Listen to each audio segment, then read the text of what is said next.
Assalamualaikum warahmatullahi wabarakatuh. Bertemu lagi di pelajaran ilmu pengetahuan alam kelas 7 bab 2. Masih bab 2, kelanjutan kemarin tentang klasifikasi makhluk hidup. Klasifikasi makhluk hidup yang dibagi menjadi 5 kelompok, yaitu klasifikasi 5 kingdom. Kemarin sudah belajar 3 kelompok. Kelompok Monera, Protista, dan Fungi. Ya, itu baru 3 kelompok. Sekarang lanjut lagi kelompok 4. Buka LKS-nya halaman 27. Kelompok 4 yaitu kelompok Plantae. Kelompok Plantae ada berbagai jenis tumbuhan. Semua jenis tumbuhan dia masuknya di kelompok Plantae. Ciri-ciri kelompok Plantae sebagai berikut: A. Eukariotik serta memiliki dinding sel yang mengandung selulosa. Ya. Ciri-ciri yang ke B, mempunyai klorofil, zat hijau daun. Klorofilnya memiliki zat hijau daun. C. Memiliki struktur tubuh yang jelas berupa talus atau akar, batang, dan daun. Jadi itu ciri-ciri dari kelompok Plantae. Berdasarkan ada tidaknya pembuluh angkut, Plantae dikelompokkan menjadi 2, yaitu tumbuhan tidak berpembuluh dan tumbuhan berpembuluh. Tumbuhan tidak berpembuluh adalah lumut, sedangkan tumbuhan pembuluh adalah tumbuhan paku dan tumbuhan berbiji. Ya, jadi kelompok Plantae itu semua jenis tumbuhan. Cuma dibagi 2 kelompok, ada yang tidak berpembuluh dan ada yang berpembuluh. Lanjut. Pertama, kelompok Plantae yang pertama yaitu tumbuhan lumut. Disebutnya Bryophyta. Tumbuhan lumut Bryophyta, ciri-cirinya tumbuhan lumut sebagai berikut. 1. Tidak memiliki pembuluh angkut, xilem dan phloem. Xilem dan phloem itu adalah pembuluh angkut bagi tumbuhan.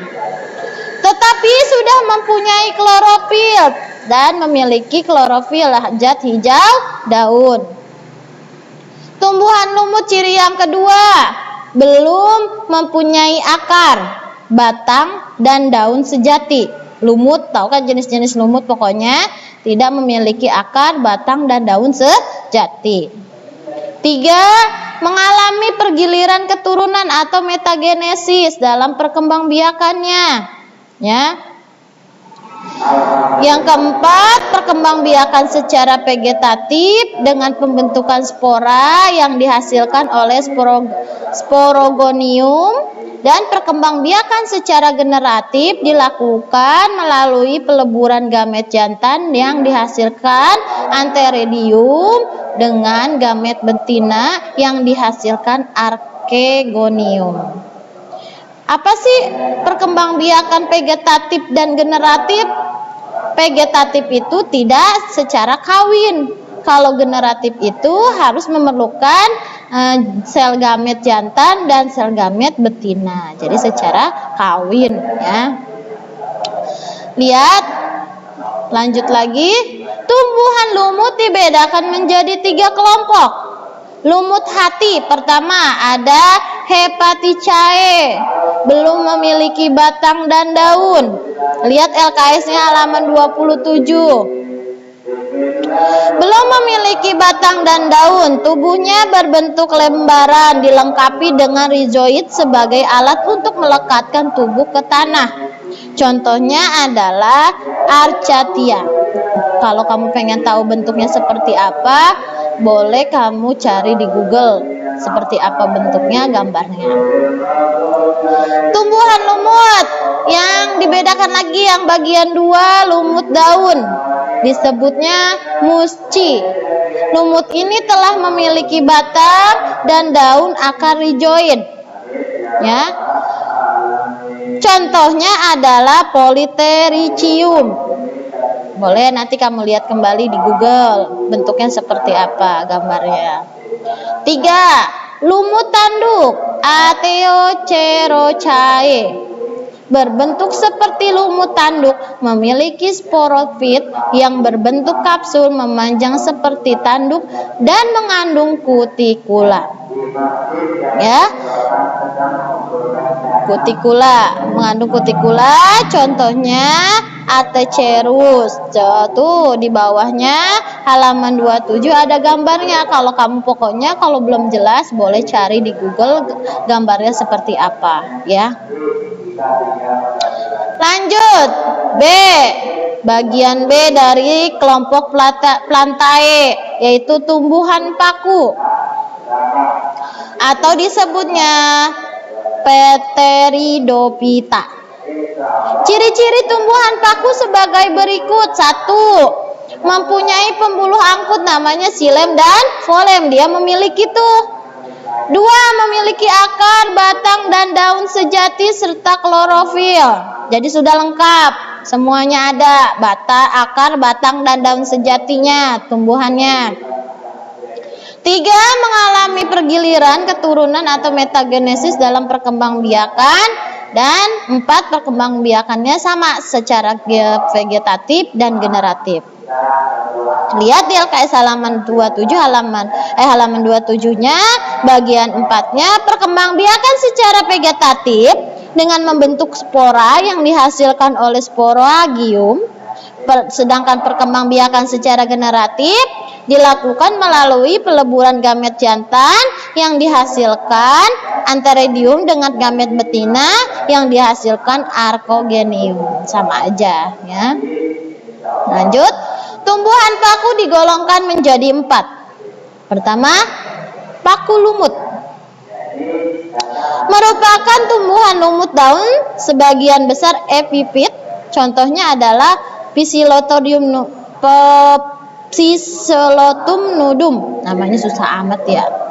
Tinggal kamu lihat tuh nama ilmiahnya ya, yang bergaris miring itu nama ilmiahnya. 2. Paku ekor kuda, Puisetisanae. Ya, batang dapat dalam tanah, cabang berruas-ruas, daun pertil menghasilkan spora. Contohnya ada Equisetum sylvaticum. Ya. 3. Paku kawat. Ya, Lycopodinae. Tumbuhan seperti rambut atau kawat. Habitat di daerah pegunungan. Ya. Pegunungan. Yang keempat, paku sejati, Filicinae. Yaitu paku ini dapat tumbuh di mana-mana, saurus berkumpul pada ujung tepi dan tersebar di permukaan daun. Contoh adalah suplir dan semanggi. Contohnya. Itu ada gambarnya semua, tinggal kamu lihat di LKS halaman 28. C. Bagian kelompok Plantae yang ketiga, tumbuhan berbiji. Ciri-ciri tumbuhan berbiji yaitu memiliki pembuluh angkut, xilem dan phloem sebagai alat pengangkut, memiliki akar, batang, dan daun sejati serta berklorofil. Itu ciri-ciri kelompok Plantae tumbuhan berbiji. Tumbuhan berbiji dikelompokkan menjadi 2. Ya, dikelompokkan menjadi 2, yaitu tumbuhan berbiji terbuka disebutnya Gymnospermae. 2. Tumbuhan berbiji tertutup Angiospermae. Lihat LKS ya halaman 28. Tumbuhan berbiji terbuka disebutnya Gymnospermae adalah tumbuhan yang berbiji tidak tertutup oleh daging buah. Berkembang biak secara generatif yang sel kelamin jantannya dapat dihasilkan oleh strobilus jantan dan sel kelamin betinanya dapat dihasilkan oleh strobilus betina. Contohnya pakis haji. Tahu pakis-pakisan? Ya, jenisnya seperti kelompok yang berbiji terbuka. Melinjo, terus pinus, pohon pinus, dan damar. Kalau kamu belum tahu seperti apa bentuknya, boleh cari gambarnya seperti apa. 2. Tumbuhan berbiji tertutup atau angiospermae. Ya. Adalah tumbuhan yang bijinya terbungkus oleh daging buah. Alat perkembangbiakannya adalah bunga. Alat kelamin jantannya berupa benang sari dan alat kelamin betinanya berupa putik. Angiospermae terbagi menjadi 2 subkelas, yaitu monokotil. Monokotil itu tumbuhan berkeping satu atau tumbuhan berbiji satu. Dan dikotil, tumbuhan berkeping 2 atau berbiji satu. Perhatikan perbedaan subkelas monokotil dan dikotil. Lihat LKS-nya halaman 28. Tabel perbedaan subkelas monokotil dikotil. Organnya bunga. Monokotil mahkota bunga kelipatan 3. Dikotil biasanya mahkota bunganya kelipatan 2, 4 atau 5. Daun. Kalau monokotil daunnya bertulang sejajar, sedangkan dikotil bertulang seperti jala, menyirip atau menjari. Tuh perbedaannya. Berkas pembuluh tersebar pada batang. Tersusun kalau dikotilnya tersusun teratur pada batang. Kambium, tidak berkambium kalau monokotil, sedangkan dikotil berkambium. Akar, serabut kalau monokotil. Serabut tahu akar serabut. Terus akar serabut itu seperti bayam yang kecil-kecil serabut. Yang dikotil tunggang, yang besar-besar pohon mangga, pohon jambu, tunggang, lihat akarnya ya. Jumlah keping biji 1 buat monokotil, dikotil 2 ya. Contoh seperti apa? Suku rumput-rumputan kalau monokotil, suku pinang-pinangan, pisang-pisangan, suku jahe-jahean, suku anggrek-angrekan. Kalau dikotil, suku jarak-jarakan, suku polong-polongan, suku terung-terungan, suku bunga kupu-kupu. Ya, itu dari kelompok Plantae dibagi 3 tadi ya. Ingetin, pertama tumbuhan lumut, yang kedua tumbuhan paku, yang ketiga tumbuhan berbiji. Lanjut, itu kelompok yang keempat. Sekarang kelompok 5. Kelompok 5, animalia. Animalia dibagi menjadi 2 bagian atau 2 kelompok. Ada apertebrata. Pertama, apertebrata dulu. Apertebrata adalah hewan yang tidak memiliki tulang belakang. Contohnya dibagi lagi tuh semuanya ada 6. Kelompok apertebrata. Apertebrata hewan yang tidak memiliki tulang belakang. Ya. Pertama, nah di sini dibagi 6 filum. Pertama ada hewan berpori. Tulisannya maaf tuh salah ya, berpori atau poriferia. Poriferia kebanyakan hidup di laut. Permukaan tubuhnya terdapat pori-pori halus sebagai tempat masuknya air. Itu contoh hewan berpori. Ya, lihat halaman 29. 2. Hewan berongga. Coelenterata. Kebanyakan hidup di laut. Tubuhnya berongga. Bentuk tubuh ada yang menempel di perairan atau polip, dan ada yang hidup bebas berenang di perairan medusa. Contohnya Hidira, Obelio, Aurelia, Aurita, dan anemon laut. 3. Kelompok cacing atau vermes.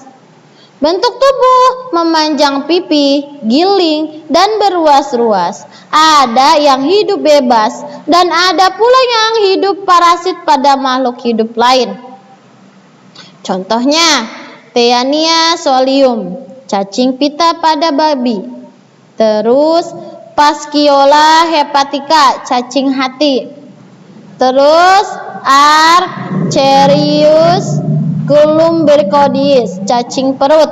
Dan yang terakhir Lumbicus terrestis, cacing tanah. Dia termasuk jenis cacing. Pokoknya semua jenis cacing disebutnya kelompok Animalia yang avertebrata karena tidak memiliki tulang belakang.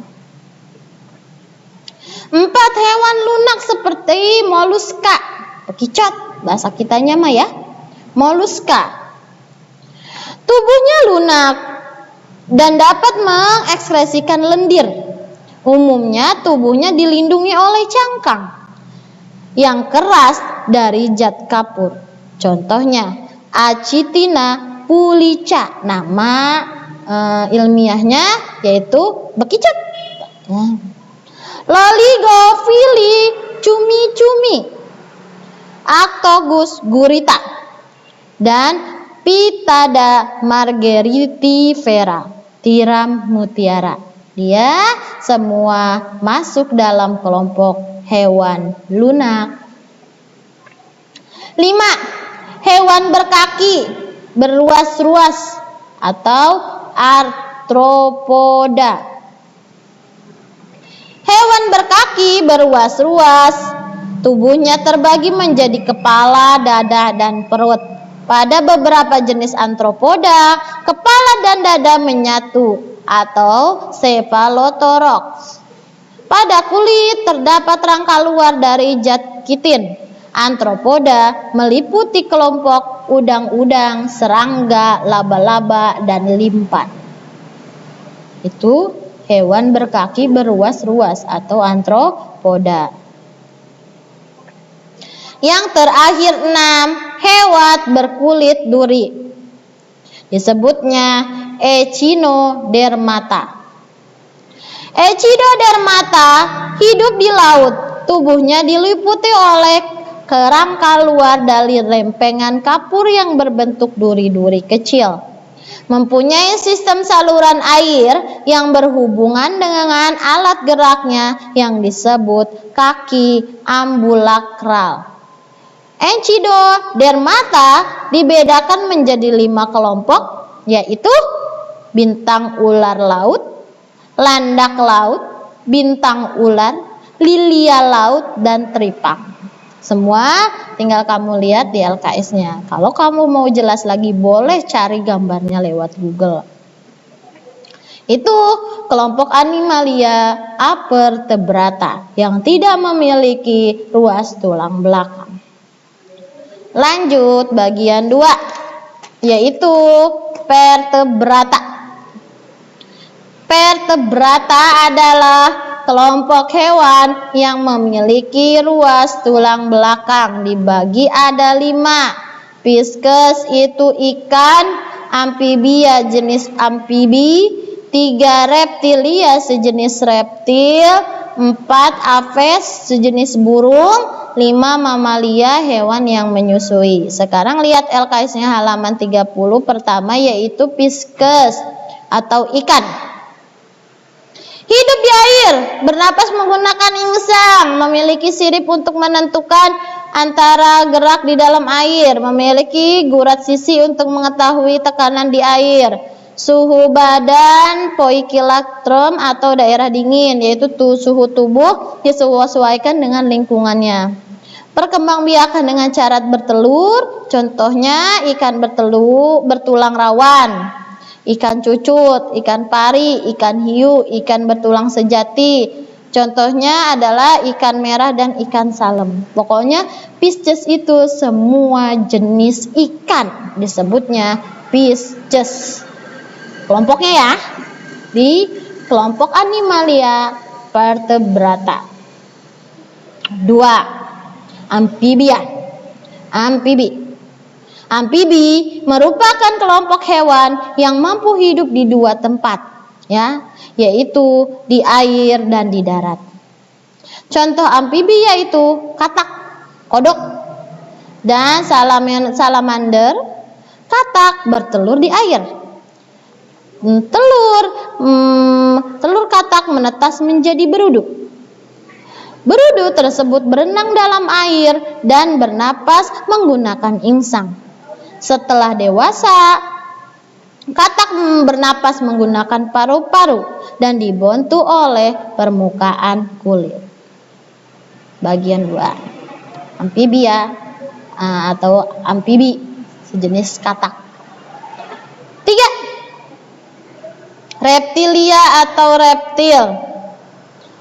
Hewan yang termasuk kelompok reptil merupakan hewan melata. Secara umum tubuh reptil dapat dibagi menjadi kepala, badan, dan ekor. Tubuh reptil tertutup oleh sisik. Anggota reptil ada yang berkembang biak secara bertelur atau ovipar, dan ada yang berkembang biak dengan cara bertelur dan melahirkan, disebutnya ovovivipar. Bernapas menggunakan paru-paru. Contoh hewan reptil, ular, komodo, buaya, dan lain-lain. Itu jenis reptilia atau reptil. Pokoknya yang bersisik, ya, ular, buaya, komodo, dan lain-lain. Boleh kamu cari deh. 4. Aves atau burung, jenis-jenis burung. Apes atau lebih dikenal dengan burung merupakan hewan berdarah panas, homoitornik, artinya suhu tubuhnya tidak tergantung pada perubahan suhu di lingkungannya. Burung berkembang biak dengan cara bertelur, bernapas menggunakan paru-paru. Tubuh burung terdiri atas kepala, leher, badan, dan ekor. Tubuh burung diselimuti bulu. Burung juga memiliki ciri khas berupa paruh dan sayap. Sayap burung digunakan untuk terbang, akan tetapi tidak semua burung yang bersayap dapat terbang, misalnya ayam. Ya, semua itu jenis aves burung. Ayam termasuk burung, bebek. Ya, bebek, menila, semuanya itu jenisnya kelompok aves atau burung. Terakhir, mamalia. Hewan yang menyusui dan melahirkan. Mamalia merupakan kelompok hewan yang memiliki kelenjar susu. Selain memiliki kelenjar susu, tubuh mamalia pada umumnya ditubuhi rambut serta dilengkapi dengan kelenjar keringat. Mamalia bernapas menggunakan paru-paru. Meskipun bernapas menggunakan paru-paru, tetapi ada beberapa mamalia yang hidupnya di air. Contohnya duyung, dugong. Beberapa contoh mamalia sebagai berikut. A. Sebangsa kera, misalnya monyet, beruk, lutung, orangutan, ya, itu sejenis mamalia. Sebangsa kera. B. Sebangsa hewan buas, harimau, singa, itu sebangsa hewan yang buas. C. Sebangsa pemakan serangga, tikus, terus celurut, terenggiling. Kalau nggak tahu, baru tahu lihat namanya aja, boleh lihat gambarnya seperti apa di Google, ya. D. Sebangsa hewan pengerat, misalnya marmut, tupai, dan tikus. Terus hewan kekelawar, misalnya kalong dan kekelawar. F. Sebangsa hewan pembelalai, misalnya gajah. Terus G. Sebangsa ikan paus, misalnya lumba-lumba dan ikan paus. H. Sebangsa hewan berkantong, misalnya kanguru. Nah, jadi kelompok Animalia dibagi dua, ada avertebrata dan vertebrata. Avertebrata tidak memiliki tulang ruas belakang atau tidak memiliki tulang belakang. sedangkan vertebrata memiliki tulang belakang. Sudah jelas? Tinggal kamu baca lagi LKS-nya. Semoga bermanfaat, lebih giat lagi belajarnya walaupun belajar di rumah. Tetap semangat, lanjut tugas, kerjakan uji kompetensi sampai bagian 3. Kirim foto, jangan dikirim deh Neng. Jadi taruh di sekolah, kasih Kak Iyam ya. Kalau jika sudah selesai, kumpulkan di sekolah biar Ibu tilai ya. Jadi nggak usah dipoto. Jadi kamu taruh di sekolah ya. Ingat pesan Ibu, semuanya harus dikumpulkan jadi bisa Ibu tilai ya. Uji kompetensinya halaman 33 sampai bagian 3. Dah, cukup sekian. Wabillahi taufik wal hidayah. Wassalamualaikum warahmatullahi wabarakatuh.